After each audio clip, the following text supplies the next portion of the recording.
the symbol of the dynamic youth of India. Namaste. Namaskar. I am Dr. Mary George from Kerala. I'm representing 8 people from Kerala. All the 7 are working with the grassroots level. And I have a few points to be included in the election manifesto. Now, provision of gas at affordable price will be the best way to get in the heart of Indian women or women all over the world. Now, you have decided to permit up to 12 gas cylinders at subsidized price. We welcome that step very much. Now, at the same time, I have one more request. Would you be able to make an announcement through the election manifesto that if the UPA third government comes to power, you won't be raising the subsidy price beyond the subsidy price existing at present for the coming 5 years? That will be a welcome approach. That's a difficult one, but we can look into it. We can study it and see if it's possible. Sir, again, adding to that, LPG, just like LPG price, the price of petrol, oil and lubricants is also very irksome to the women of India because it adds to the price level of foodstuffs and vegetables and everything. And so women in India tries to make it very difficult to make both ends meet. So would you be able to revoke the policy of giving price-making power to oil companies? Would you be able to revoke that in the election? That type of an announcement. Well, let's put it down and let's study it. Let's see if it can be done. Thank you, sir.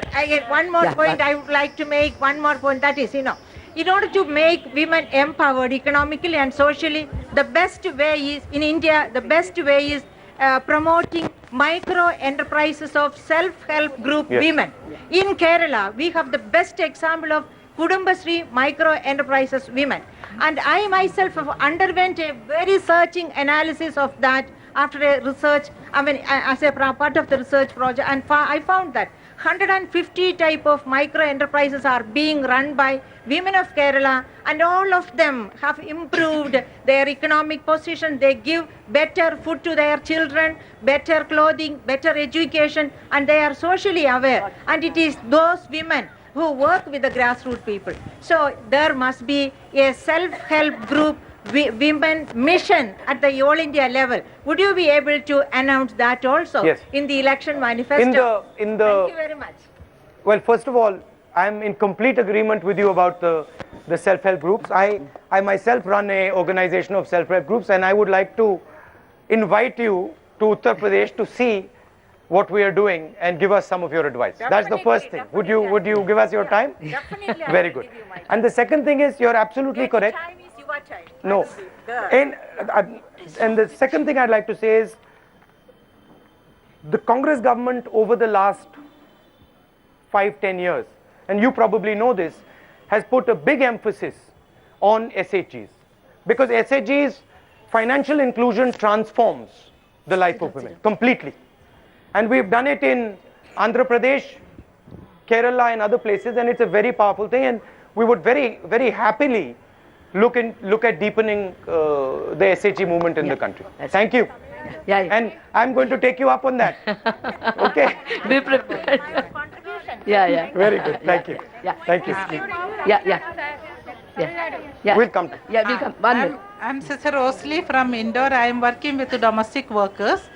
But my request to you is that the rich and poor gap in India is too much. So some parties, some people have to bring a mediation with that. That gap should be removed. So the lower income people's salary should be, the minimum wages should be raised, and those who are having higher, let them remain there, but not increase theirs. And the government has got so many schemes, but it is difficult for the poor people to get it, because they have to run one office to the other office. That is, I am concerned with the domestic workers. I see that there are a lot of projects are there, but they don't get the benefit. Another thing is that the food security, the BPL should be abolished, and all people should get enough food to eat.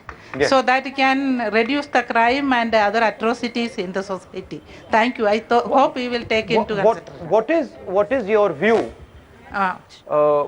Specifically on the domestic workers issue, what is there one line that we can put in the manifesto, one thing that we can put in the manifesto that would have a big impact on the part of India that you work on? Yes, they are the lowest income group and the minority group in our society.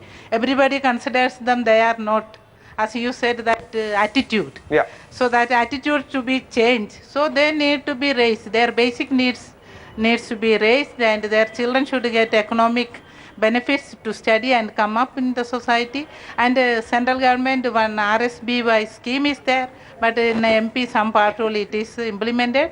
Everywhere it is not implemented. Where I come, Indore, it is not implemented. So the lower, not only domestic workers, all unorganized workers, the lowest strata of our society should be raised up. Then there is equality. Then we feel that we are same people. Otherwise, that caste, creed, and economic disparity is too much. That has to be reduced. So you can start work on it. I am not an economist to exactly tell you, but I can help you.